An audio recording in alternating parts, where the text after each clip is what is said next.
ಹಾಕಿದ್ದಿದ್ರೆ ಅವ್ರು ಸುಮ್ಮನೆ ಇರ್ತಾ ಇದ್ರ? ಒಂದು ಮೂಕ್ ಜೀವಿ ಮೇಲೆ ಅವ್ರ ಪ್ರತಾಪವನ್ನು ತೋರಿಸೋದು.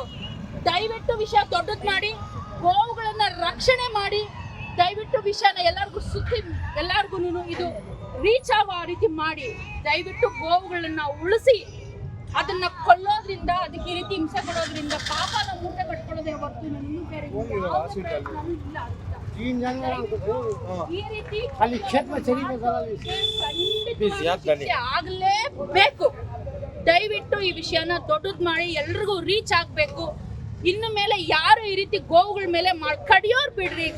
ಕಡಿಯೋರ್ದು ಒಂದು ಇದಾದ್ರೆ ಈ ರೀತಿ ಯಾರಾದ್ರೂ ಆಸಿಡ್ ಹಾಕಿ, ಆಸಿಡ್ ರೀ, ಈ ಗೋವು ಏನ್ ಮಾಡ್ತೀರಿ?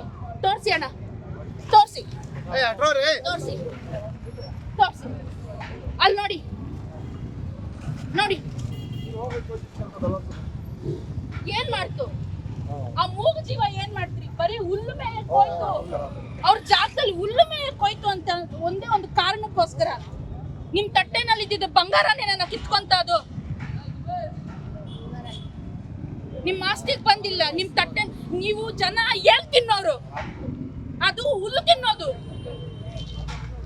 ಏನ್ ತಿನ್ನೋ ಜನ?